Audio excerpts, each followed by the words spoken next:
Cybrary Community Summit. We are super excited to be live on YouTube with you all for the first time.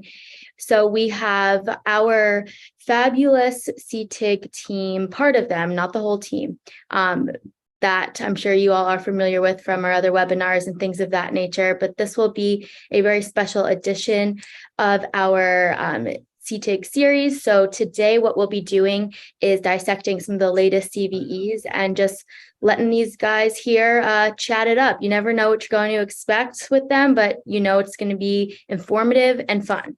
And that's why we're all here, right? Yeah. So first, we have Ryan English, who is part of our CTIG team. He works very closely with Dave Maynor, who's our Senior Director of Threat Intel here at Cybrary, on all things CTIG. And then we have Matt Mullins, who is a security researcher, specifically of the adversary emulation expertise. So with that, I'm going to hand it over to them to get us started and dive in to our session today. Over to you guys. Thanks, Amanda.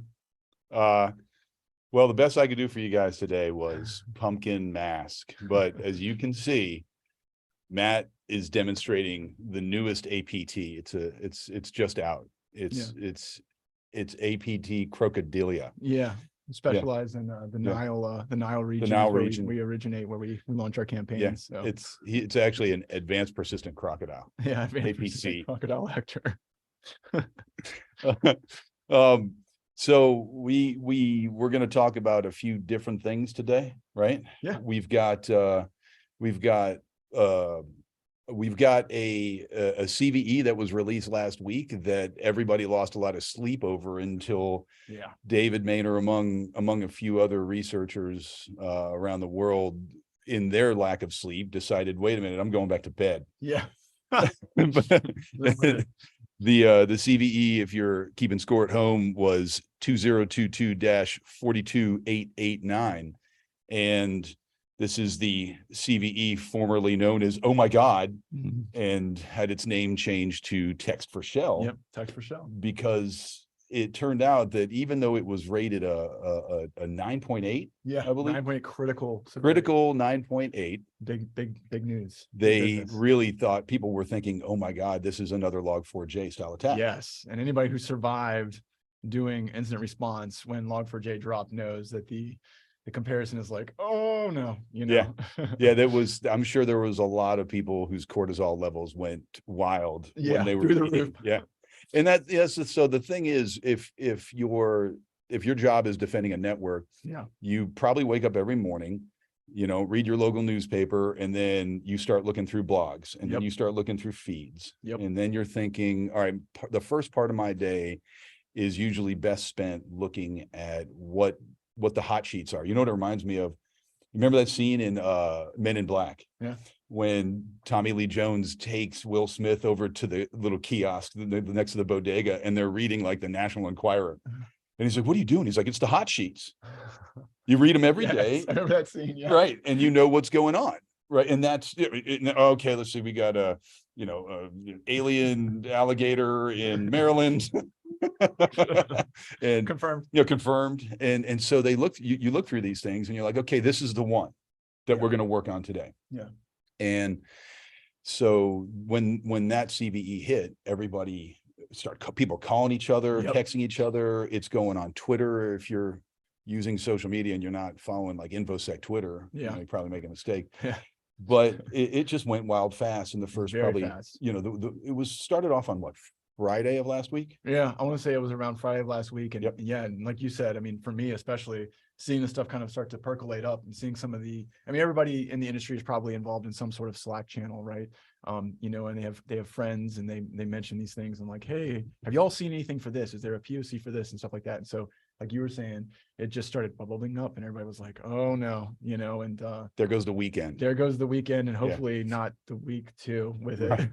Yeah, because it can happen, right? With Log4j, it was that type of situation, working incident response, or if you're an offensive SME who's kind of like on lend to validate if that's been been patched or whatever, you're just thinking, oh man, I'm gonna be running a lot of the same Python script. Right. And okay, well, somebody needs to tell me where the logs are that I can, where do I look for the activity? What are the IOCs?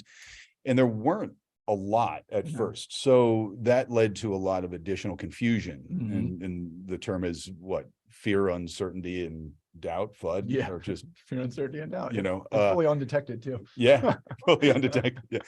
And so by Friday evening, Dave calls me up. He says, "Hey, don't worry about that thing." Yeah. Why not? It's a 9.8. Yeah. Everybody's freaking out. It's an earthquake. And so the more you looked at it, the more you realized that you have to have, it's not hitting everybody. It's not hitting everybody hard. There were no reports of people getting, their networks blown to smithereens. There were none of the follow-on activities that you would expect when something big newsworthy hits. Yep. You see something like that, you're paying attention. Cool, there it is.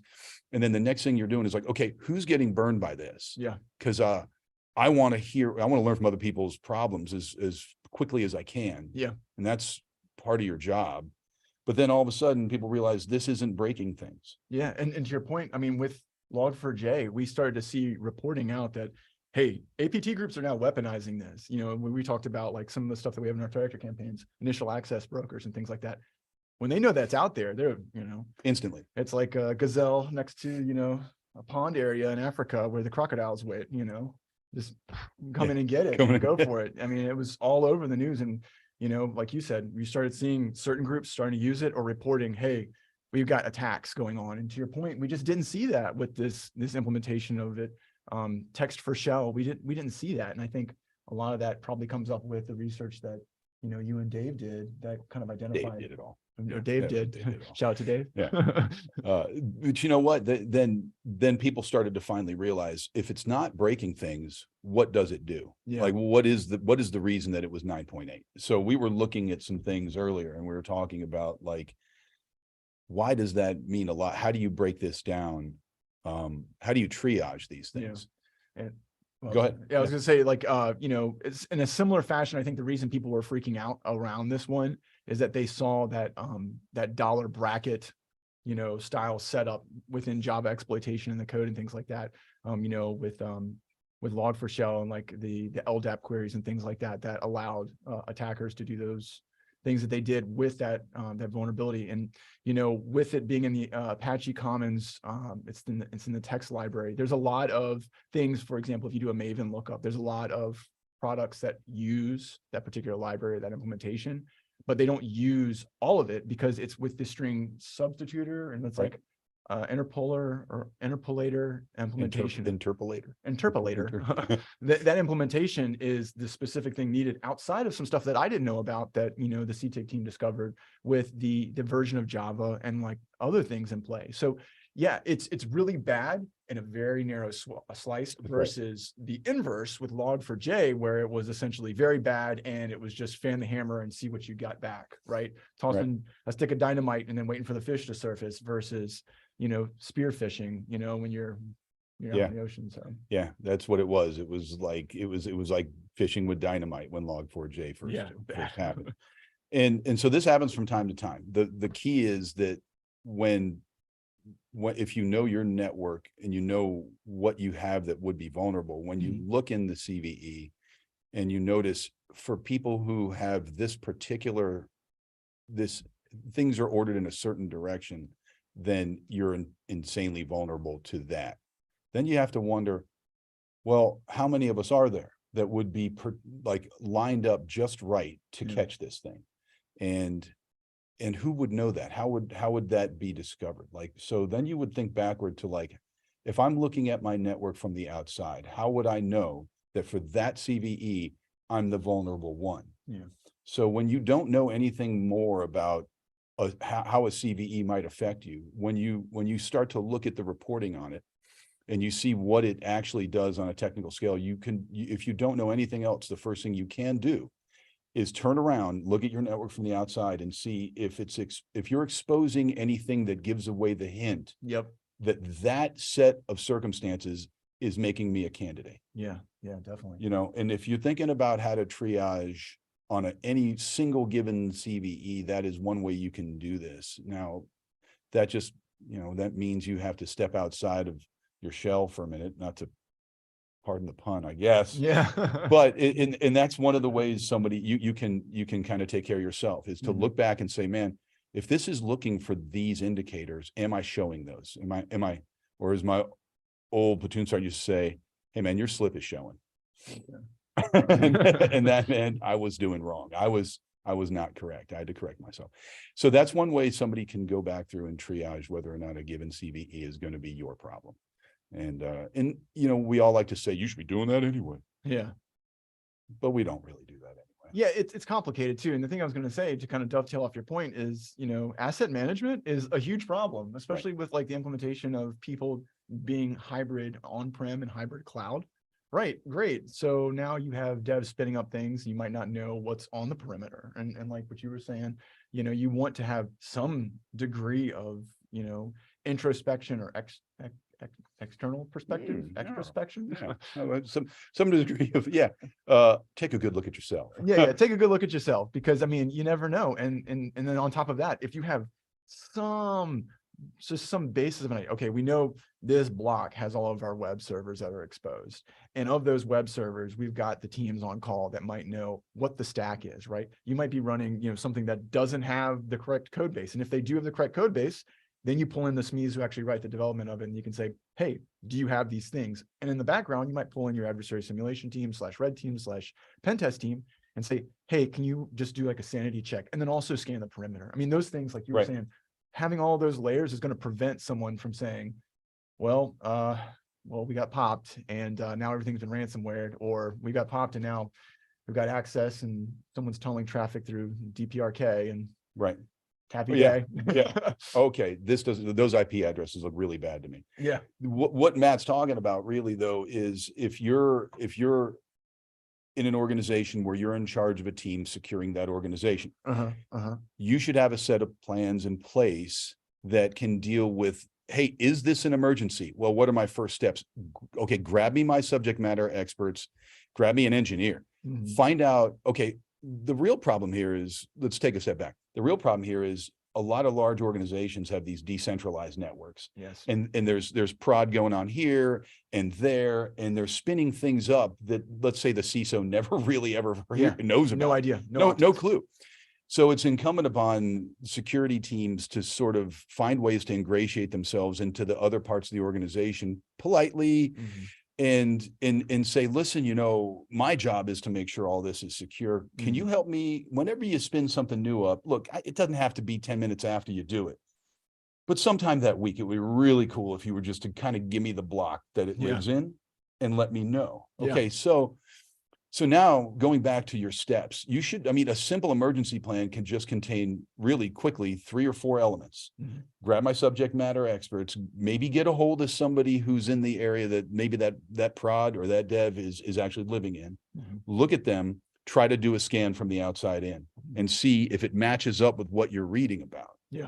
So you've just done a really hasty emergency vulnerability check on yourself.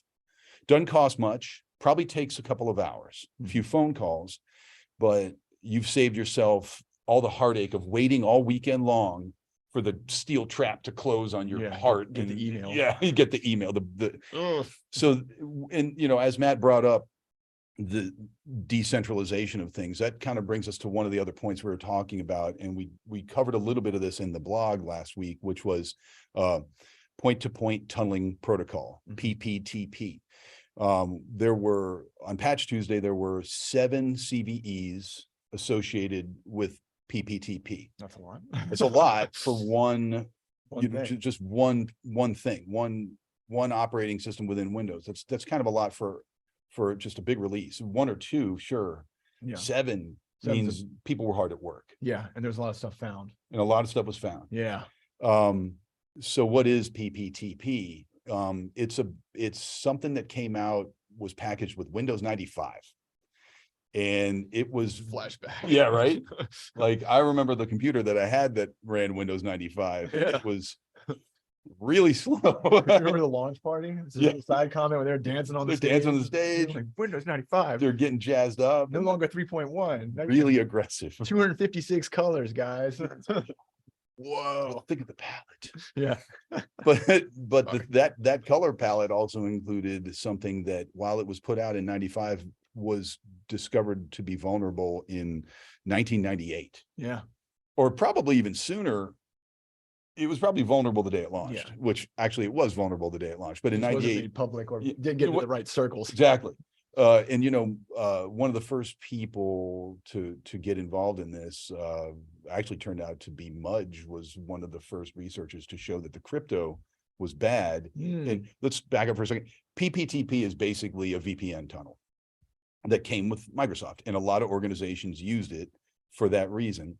And there were several different elements of it that were breakable, hackable, or otherwise compromised. And among those things were, you were talking about, it reminded you of Wi-Fi. Yeah, well, you see, like if you look up PPTP, like implementation with MS Chap version 1, MS Chap version 2, and it was, to your point again, you know, it was used later on as a weak implementation for like a tunneling protocol for internal networks versus, you know, more I guess modern implementations of the ETLS or something like that with certificates, where that is protected pretty much outright. Now, granted, key distribution and things like that, but for most like modern corporate laptops, you get your laptop and then you flip it up and then it's magically connected to Wi-Fi because it has the cert usually. And that happened to me this morning. Yeah, like magic, right? Yeah. And it's very secure. And you know, from an attack side, there's some limited stuff that you can do, right, from like a red team or adversary side, but it's a much better option than using some of the other deprecated stuff, which includes PPTP. Yeah. So, you know, it's not like this wasn't patched in the 90s and again in 2005 and again in 2000 XYZ and all the way up through the dawn of time. So it existed as, you know, Microsoft being backwards compatible. It exists in Microsoft or Windows 11. So it's there, but it wasn't until last week when we saw once again how vulnerable it could be. So you're using VPNs all over the extended landscape of your organization for people to work at home, people to you know, come in securely to the organization itself. And maybe you're buying an expensive VPN, or maybe if you're old school and you're like, now PPTP is just fine. Yeah. And it could be until it's not.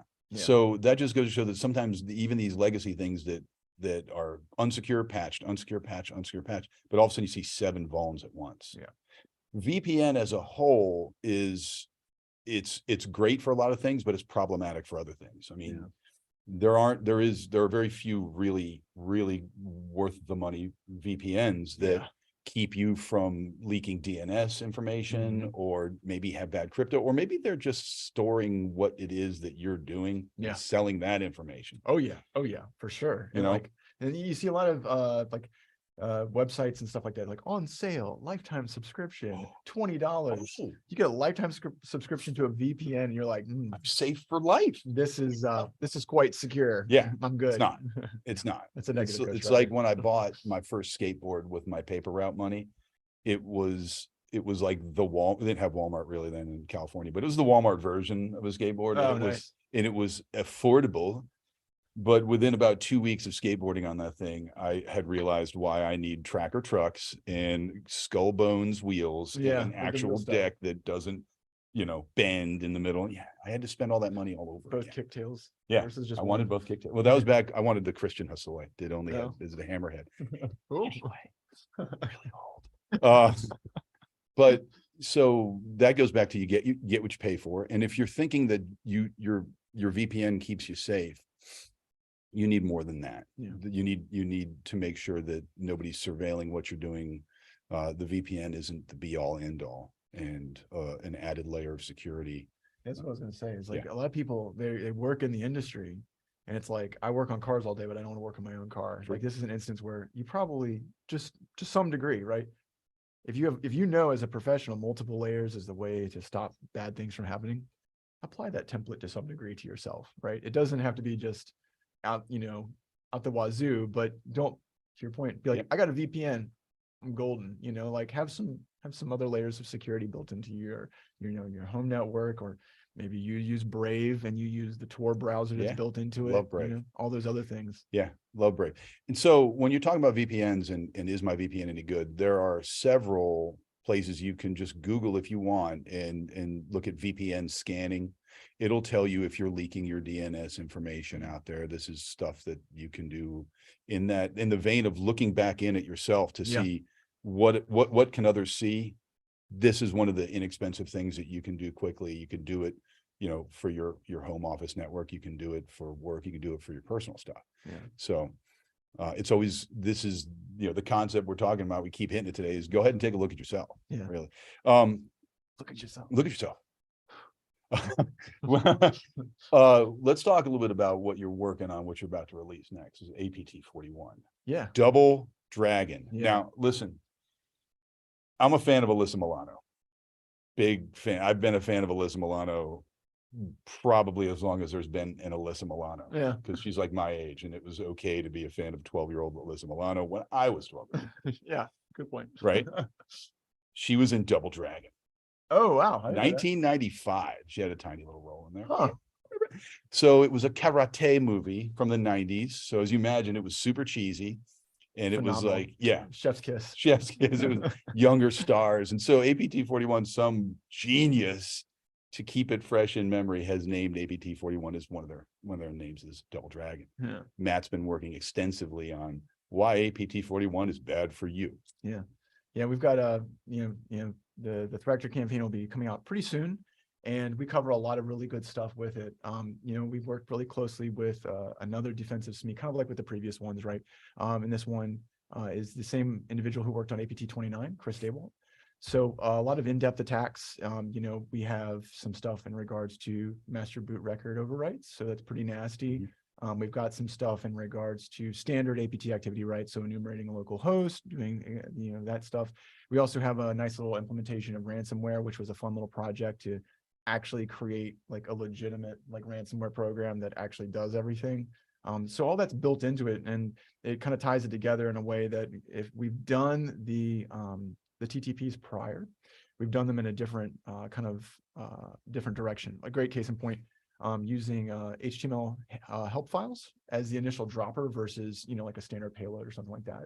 That's pretty cool. So it's all rolled up pretty well, and similar to APT 29, and each one of our threat actor campaigns, in my opinion, just gets better and more advanced.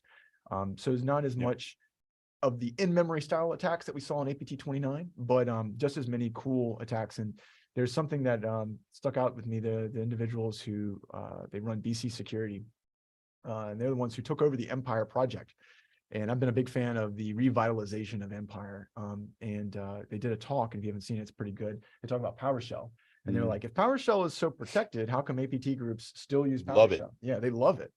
It's a great deep dive. And if you haven't seen that yet, highly recommend it, because it will change the way you perceive things. And the one tidbit I'll throw out here before I'll shut up about it is that thinking about it compared to like the C#/.NET surface, PowerShell was wide open, and there was all that stuff for many years, and they slowly started to take slices off, and it got to about a certain size, right, of usable aspects for adversaries.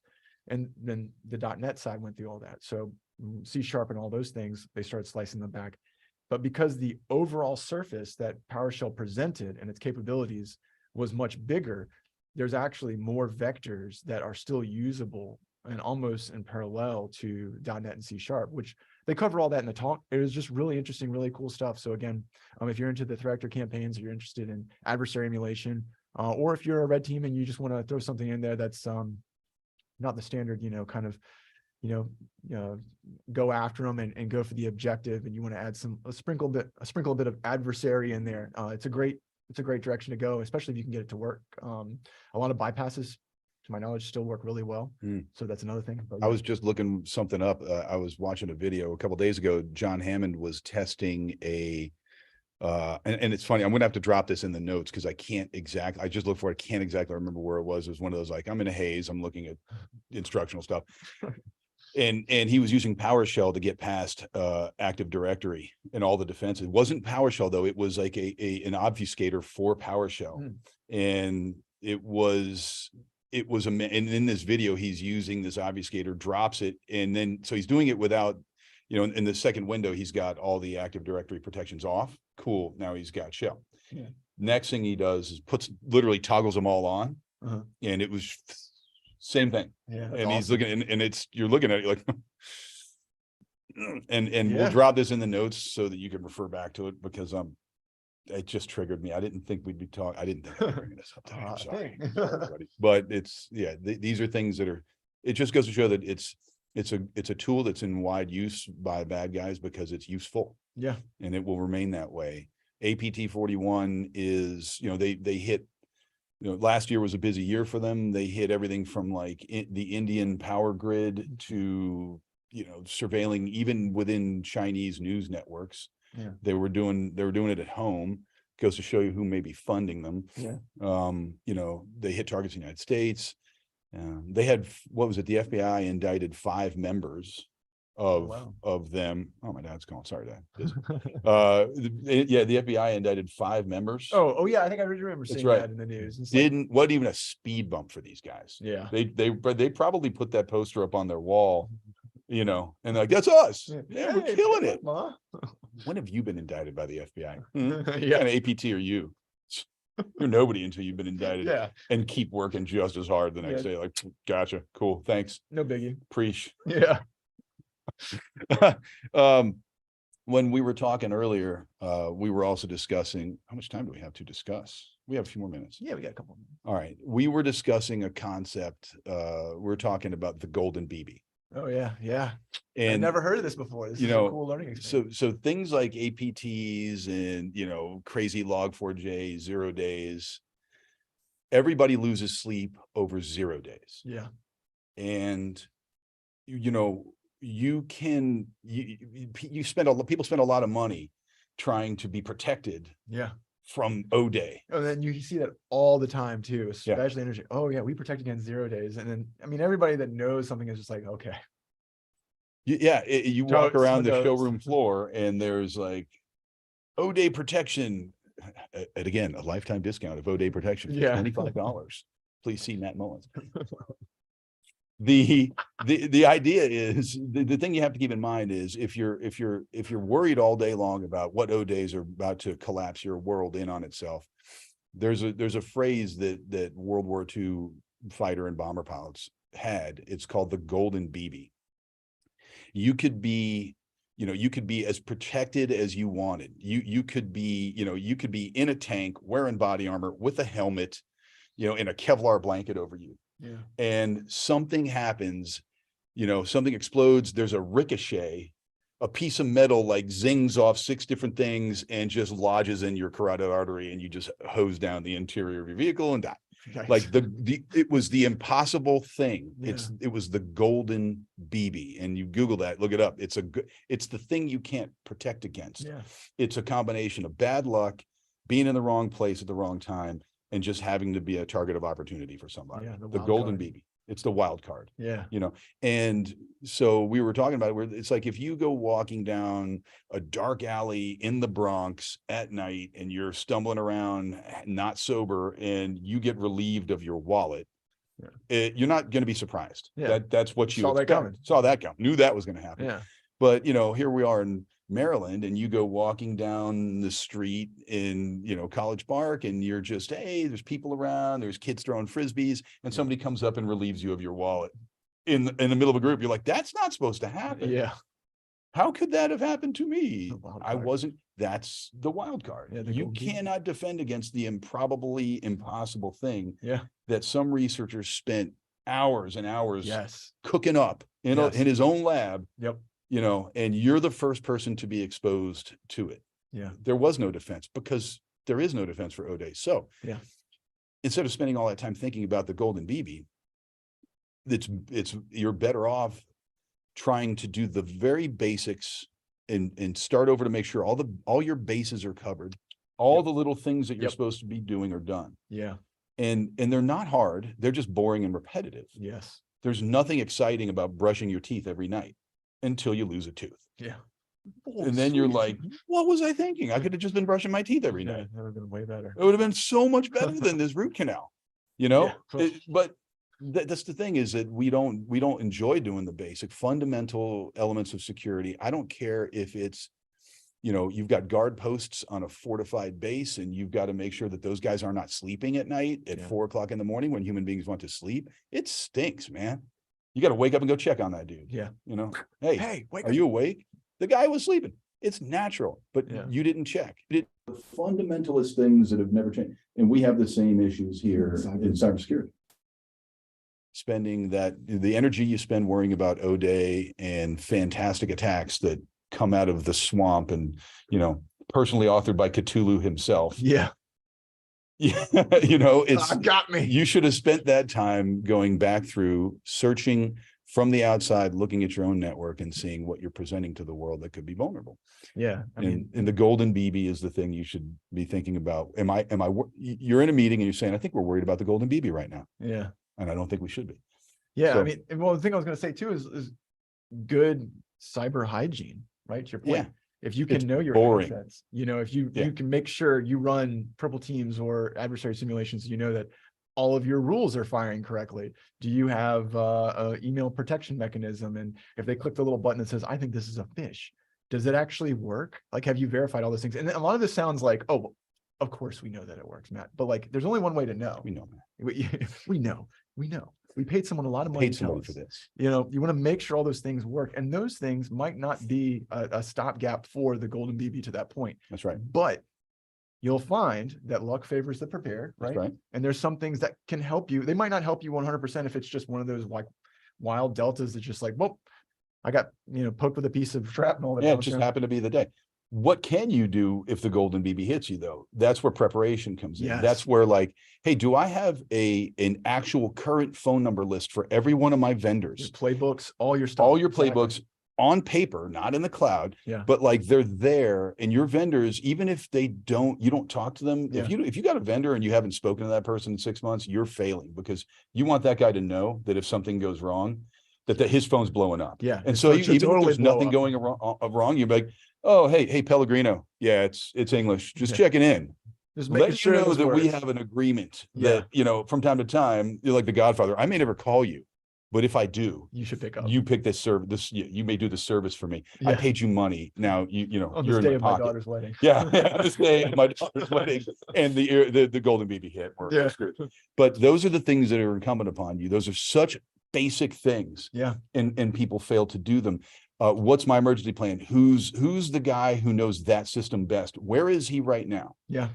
On vacation, cool. Who's his alternate? The bus theory or the bus theory, the positive version, the win the lottery theory. win the lottery theory. It's the gold. Those are the basics of security that get you back out of trouble when trouble starts. Yeah. Those are the things that we underestimate doing well. When was the last time you went through looking for weird cron jobs? When was the last time you were looking through logs for child processes getting spawned that shouldn't? Yeah. Or even just wrote a script. Command. Like, when was the last time somebody said, hey man, listen, you're not really, you busy this afternoon? You got nothing going on? All right, cool. You got a flight, 6 o'clock? Yeah, okay, cool. Hey, between now and then, you want to do me a favor? Go through those, the dev guy's got a new prod server going on. Okay. You want to do me a favor? Just kind of like roll through that Just thing, check it looking out. for some Okay. weird log stuff, whatever you find. How long could that take you? An hour, 2 hours? Yeah. If nothing's there, you did a good thing. You check Yeah. a box, you go on your way, and you did something right. If something was there, who's the hero? Yeah. Who's Right. my guy? The truth is, the truth Yeah. is right there. Like, and to your point, just if you're a threat hunter or something like that, That's threat hunting. just grep through the logs and Yeah. looking for things that are like obvious telltales. Because another thing that I was thinking about when we were talking about this, the 0 day or even like a not fully patched based off the age of your environment end day, is that adversaries are still going to follow their playbooks, their anti-playbooks to like the deeper side. Anti-playbooks. So like if they get in, they're going to start doing certain things. So you might not be able to stop that initial breach to your Right. point. But when they start like dropping potentially something to disk or doing something in memory, if you have the right type of security products or implementation on your network, there's going to be other telltale signs, because you can't just, there are groups that are very, very good, right? I'm not saying that they're not, but even those groups leave indicators of compromise, because as we were just talking about, APT 41, we can emulate their TTPs, APT 29. Those are very advanced threat actors, Mhm. right? And they're the type of people that, when something big drops, we see like, oh, Carnage. someone's using Log4j, right? Or, Yeah, they use the tools that, they go back to the classics too. yeah. And, Yeah, and 'cause it because works. they work, and they just go to the vulnerable spot, and then they use the tool that worked on that spot. Yeah. And so if you're not checking your temp logs or something like that, the Yeah. memory has secrets that you can find. Mhm. And if it looks weird, it is weird.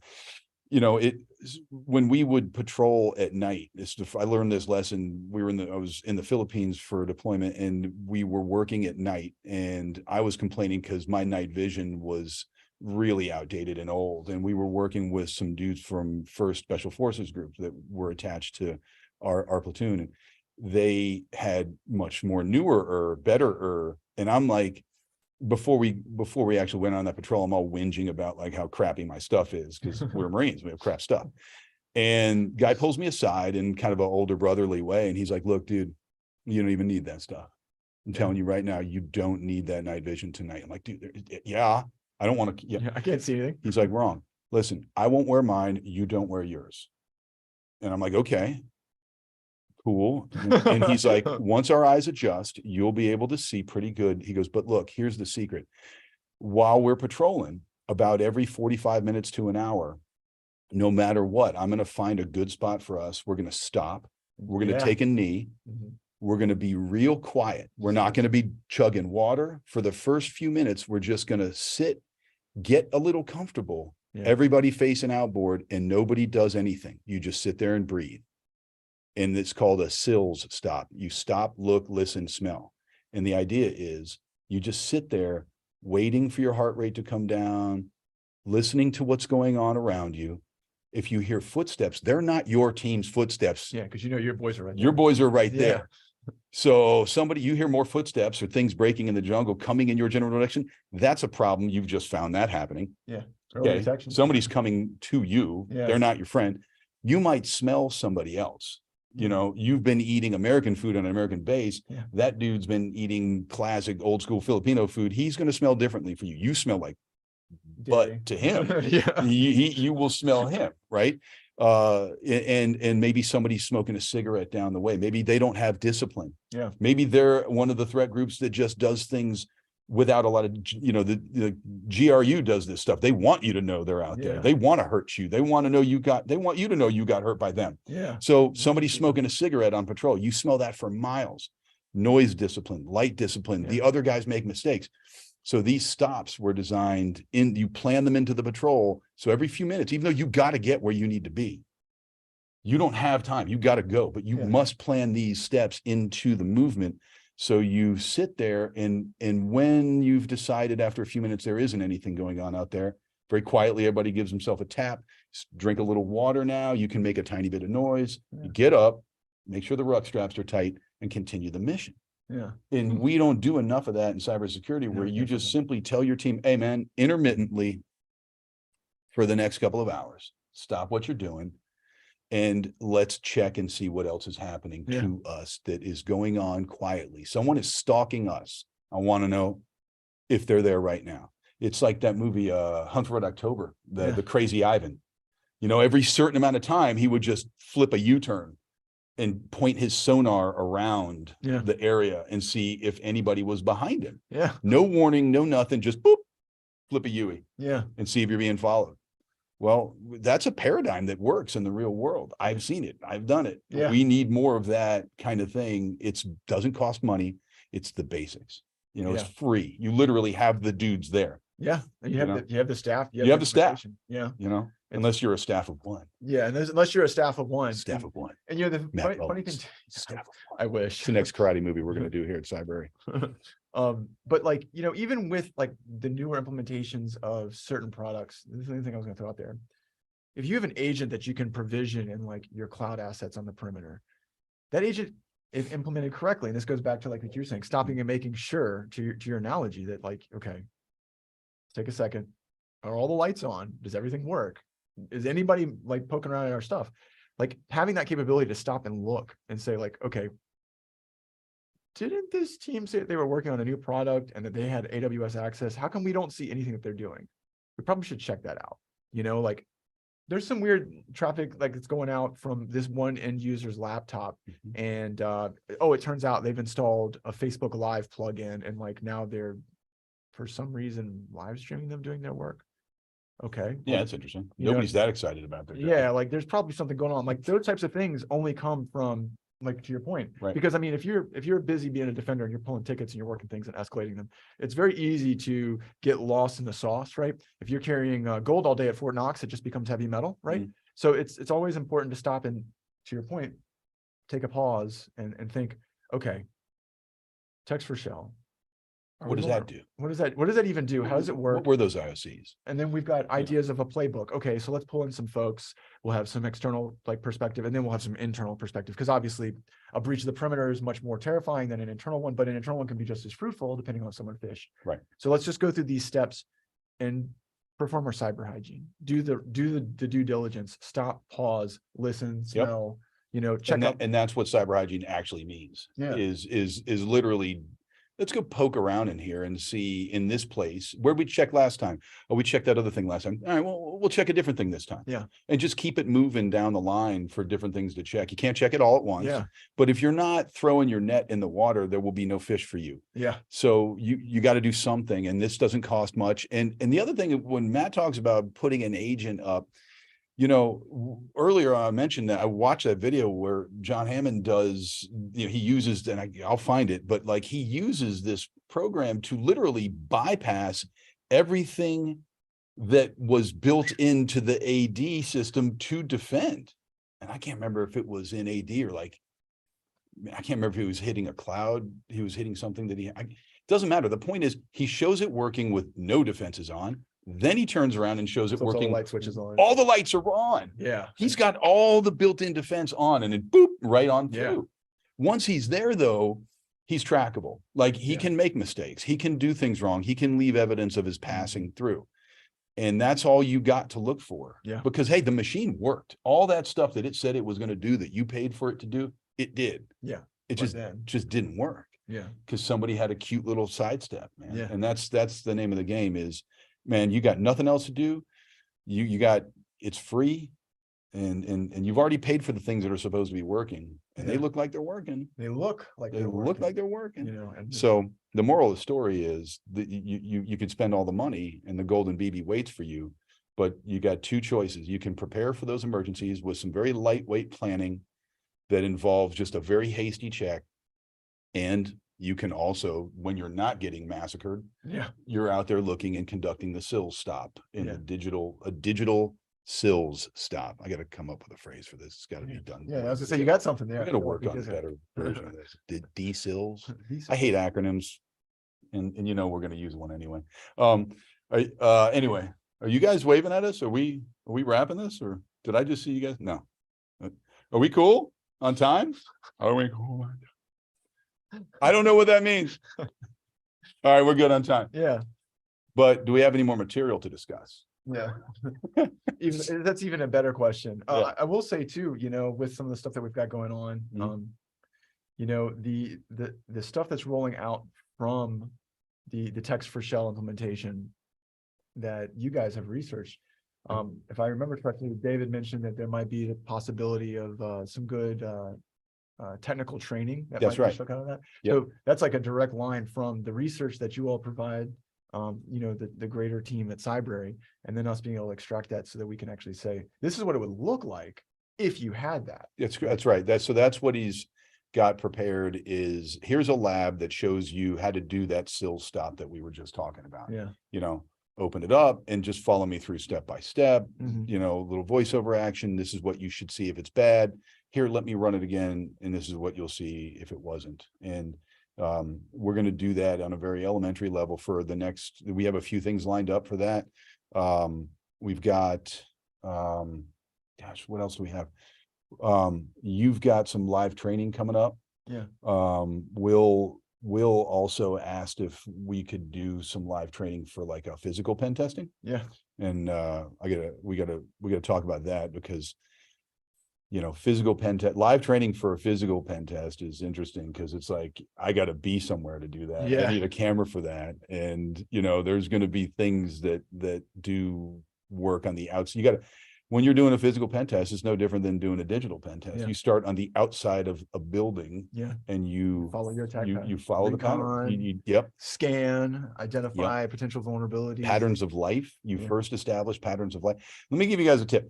if you're going to be doing physical pen testing anytime soon and you don't have a good pair of binoculars, then you're already getting the biggest part wrong. Yeah. You want a pretty decent set of optics in your hand. Why? Because I've got to establish patterns of life at the location that I'm going to be doing my test at. It could be an office park, it could be a school, it could be anything.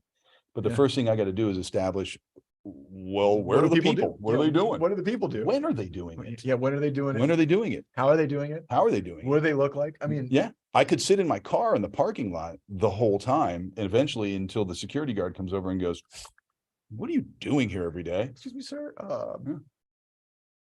What is it that you do here? Who do you work Yeah. for? Say that What is it you say you do here? Just watch. I got to return some videos. I'm returning some videos, I'm having my lunch. Now you could do something like that's actually legit. Like you can find a park bench and eat your lunch every day. Yeah. Within view of the places you're going to go. These are the techniques and things that we'll be talking about. Yeah. You know, but it's better to do those things from a distance, right? So, you know, you got a set of binos and you're in another park bench. Maybe you're covering a different side of the building from far enough away where you just look like you're bird watching. You have an excuse ready for that. I'm here looking for the fluffy breasted red thresher. Yeah. Or you can buy that book, Crappy Birds of North America. There it has all the names. Just like reading that on the park bench. Yeah. This is my cover. Yeah. And you're just sitting there and you have cover, what we used to call cover for action. And you have an excuse in your head and something tangible in your hand that sells the BS line that you're there for. And those are the things that we have to do in digital pen testing as well. If you're running an Nmap scan on somebody's network, it's low and slow. You start off with time. the least amount of packetry, just one, then another. Very, very light scanning. Very light scanning.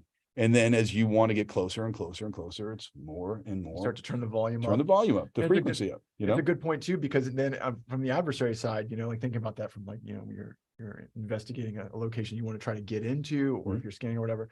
I mean, what are the defenders going to do? And to your analogy, right? So you've got your plan, you've got your backup. Maybe you want to observe a spot that you would think, if I was a bad guy, where's the easiest spot for me to do the observation from? And I want to observe that spot. That's exactly right. You know, like the same sense of when we're red teaming, what is the blue team going to look for? If we're going to use Text4Shell to get in, what are the telltale marks and what are the detections they're probably going to see? And what can we do to potentially skate around that? Or maybe we use that as like a distraction. So that's right. We've got somebody out here dressed up as a crocodile looking at pictures. Find one of those. Yeah. Looking at pictures of birds. Bird watching, and then Ryan is the actual threat actor. You want to talk about a distraction? Yeah, dude, and alligator con. So they come me and take me away, and then like, all right, Ryan's like, all right, well, we know the guards have taken. Security is not here now, and now he goes for the front door because he's player 2, and he's the one that was the real payload. That's right. That's exactly right. The idea being that you can establish that pattern of life first, and then execute anything your imagination tells you later, you know, and that's digital or physical. You want to, if you're a defender, you're looking at what we used to refer to as the high-speed avenue of approach. Now, I set up my biggest defensive tool, might be a machine gun. You would think that that's not a defensive tool. That's for dishing it out. But turns out, when you're not moving, that high-speed avenue of approach, hi Chloe, is we're breaking the fourth wall all day. Sorry, guys. when you think about covering your bases, you're like, okay, where is it coming from? Where's my biggest problem? If that guy can drive a whole truck down on top of me, then that's the first thing I need to be prepared for. That's the thing I need to be worried about the most. And you're knowing that nobody it's not plausible that somebody's going to drive a truck through the front door. But if you didn't think that they would drive a truck through the front door and prepare for that, wrong. Yeah, we got a golden BB situation. You got the golden BB, but it's just real big and truck-like. But a big truck BB. The golden truck. The golden Volkswagen Bug. The gold, I don't know. The golden, not really that big. The golden Jamagan. But the idea is that the blue team has to be thinking, what's the most likely thing that's going to happen? Yeah, I know they're sneaky dudes. They're not going to do that. Maybe they think that I don't think. But, you know, the most likely thing is the first thing you attend to. And then you backtrack in order of precedence all the way to the least likely thing, where Matt was already hanging out waiting for you with the least likely exploit that he's. And then maybe the idea, there's no way on this planet that Matt would do that. That anybody who was a serious threat would dress up in a ridiculous outfit. But there's a great guy within the security community, Jason, what's his last name? I can't remember. He has a talk that he did for DEF CON. I want to say it's like steal everything, kill everyone, and cause general chaos, or something along those lines. And he's a physical security specialist. Pretty calm. And yeah, and he talks about like a lot of these things and how he like got into buildings because he was like wearing like Ninja Turtle pajamas, and he just like, I'm here for somebody's birthday. yeah, and he just walks in through the front door, and people are like, there's no way, wait, what? No way that would work. And then he does it, and then he's like, here I am doing the thing, you know? So it's, you never know. I mean, using the absurd to basically fool people into thinking nothing's wrong. Yeah, nobody in their right mind would show up in a crazy outfit and do an interview or a webinar like this. But nobody. You never know. Unless it was Halloween. There's the Delta. Yeah. So yeah, there's the Delta. So we'll be discussing those. The live training will be pretty interesting when you're walking people through it. We're still working out how we're going to do like how you do a physical pen test live training. This is going to be a tricky deal, but so we've got that coming up. David's working on exploiting some IoT devices with walkthrough and video that you guys can actually see. It's going to be pretty. When's the last time you checked the temp files or the temp memory in your Soho router? We talked about this before, and so we're actually going to do that for you. We've purchased several major brands. So the thing that we keep talking about is, you can virtualize an IoT device or anything. You could virtualize, you could get an image of your machine, and you can attack it.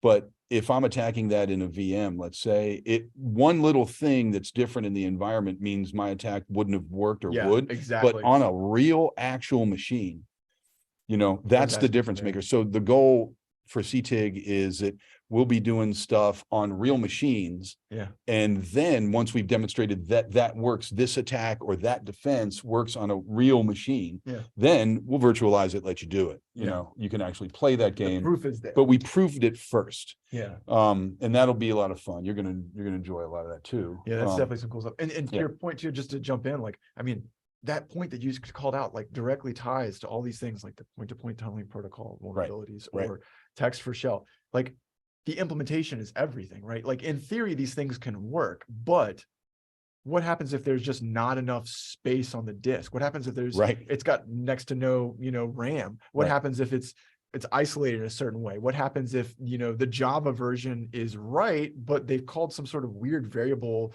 that does something different? Like, all those things come into play. And so to your point, like, you can patch these things and you can protect against these things, but even the patches might not take into consideration what that implementation might look like. So it's something to consider. And I think that the approach that you all are taking of getting the physical thing, testing it, doing it right, and that is what we're going to carbon copy. If you can remember using a carbon copy from back in the day. Absolutely. Now I'm dating myself. Yeah. It's great because now this works, and we have a verifiable piece of proof for that. Well, player 3 has entered the building. I'm thinking, okay, player 3 has not entered the building. But that's the point, is that we would. No, you're going to try to ring toss this thing on there? Yeah, let's see if we can do it. Oh no, it was pretty good. Can I get where'd the hat go? Escape. So I am going to costume up. This kind of makes me think a little bit about Breaking Bad. Yeah, I was going to say Heisenberg. I am the danger. I am no longer the danger. Now I am a fluffy unicorn. Now I am not the danger. Now I'm more dangerous. There's even more danger, but only in one direction. only straight up. It's not unilateral danger. I can't move. So yeah. Oh, his life is in your hands, dude. Her life is in your hands, dude. He asked me to repeat it, dude. Her life is in your hands, dude. It's the truth. Her life is in your hands. All right. I got a feeling that we're going to be running out of time shortly. And this reminds me of like some kind of a dancing class that you take when you're trying to get good posture. You've been told, like, stop slouching. Stop your cyber slouching. Stop cyber slouching. Oh my God, that's our thing. That's our thing for the day. All right, ladies and gentlemen, stop your cyber slouching. That was Matt and my message of the day. You need to stop your cyber slouching. Stop cyber slouching and start doing your basics. Eat your cyber vegetables. Yeah, eat your cyber vegetables. Eat your cyber vegetables. Stop picking on your cyber brother. Yeah, stop. Yeah, the other department. Just like the Hulkster said, say your prayers. Yeah. Eat your veggies. Eat your veggies. Say your prayers. Vitamins. Yeah, take your vitamins, and maybe occasionally you know, check your logs for child Check- processes being spawned that weren't supposed to. Yeah. Yeah. All right. Well, thanks.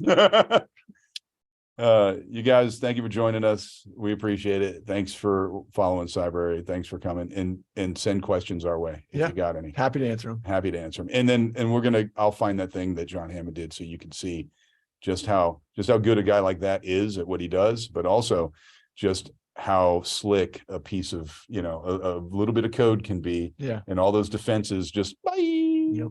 GG. Happy Halloween, everybody. Yep. All right.